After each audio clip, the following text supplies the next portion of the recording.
Hi everyone, for today's episode we will be tackling about transportation method. And under it we have northeast corner method, minimal cell cost and VAB method. Transportation method. It is a special kind of LPP in which goods are transported from a set of sources to a set of destinations subject to the supply and demand of the sources and destinations, respectively, such that the total cost of transportation is minimized. So for transportation method, we will start with the northwest corner method or the NWC. The first step is to identify the sources and destination. So each sources and each destination has its own value. So for the sources, we have plant 1, plant 2, and plant 3. And for the destinations, we have project A, project B, and project C. So we also have the value for supply and the value for demand. The supply has 70, 50, and 30, and for the demand, we have 40, 50, and 60. For the second step, we will identify the value in the northwest corner cell. So we have 10. But before you allocate the value, you need to check the demand for the particular column and the supply for the particular row. So the supply is 70 and the demand is 40. So which one is the lesser value? So the demand is the least value.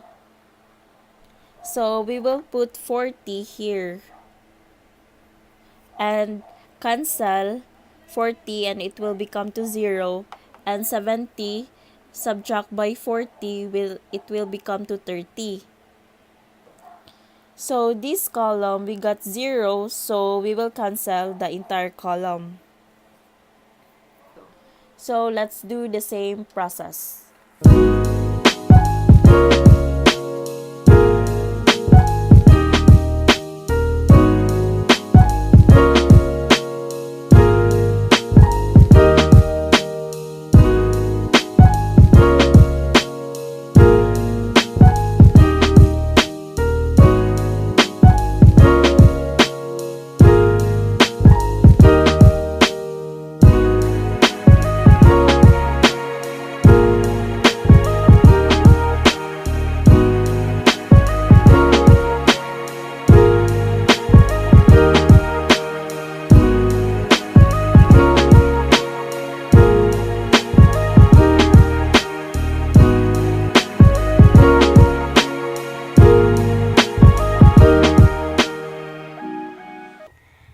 So we will now solve the minimal cell cost or MCC. So the first step is to find the least value among the unallocated cell. So we have 10, 12, 9, 4, 5, 7, 11, 8, and 6. So which one is the least value? So we have 4.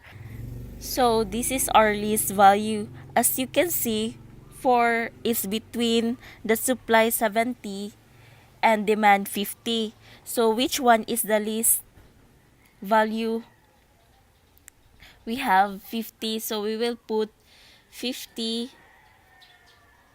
So we need to subtract 70 by 50 and it will become 20, and 50 will become to 0. Then you also need to cancel the values that aligns with 50, and we have 5 and 7.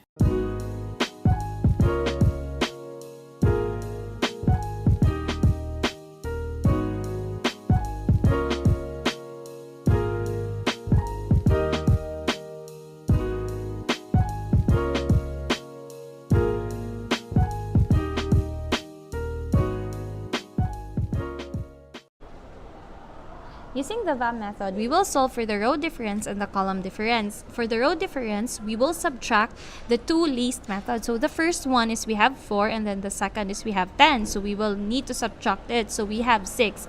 And we will solve it for the rest of the rows. Next is we have the column difference. So we will also subtract the first two least costs. So we have 10 and 9. So we will subtract it. We get 1, and then we will solve it for the rest of the columns. So now we will choose the maximum value for the row difference and the column difference. So for the first one is we have 6. So now we will find the least cost for the row 1. So we have 4 here, and then we will get to compare the supply and demand. So which is the minimum one should be the one allocated in cell number 4. So we will subtract 50 to 70, which we will obtain 20, and then we will allocate here 0, and we will cancel the two cells which is costing 5 and 7.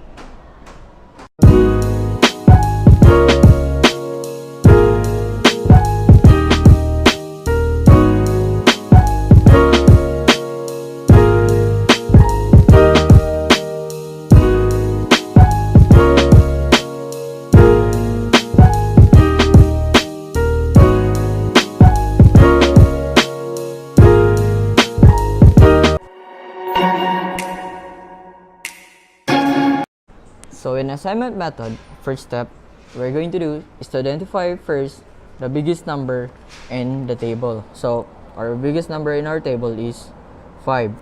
And then after we identify the biggest number in our table, we need to subtract our biggest number to each values of our table. So the next step is the row reduction, wherein we need to identify the least number of each row, then subtract the number to each values of our row. So the next step is the column reduction. We need to get the least value of each column, and then we need to subtract that value to each number of that column.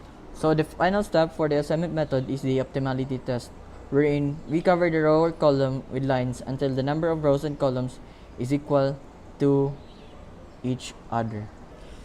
So we assign A to F, B to H, C to G, D to I, and E to J.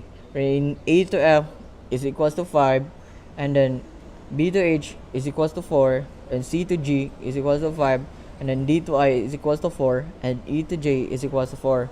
And then we add up all the values and we get 22.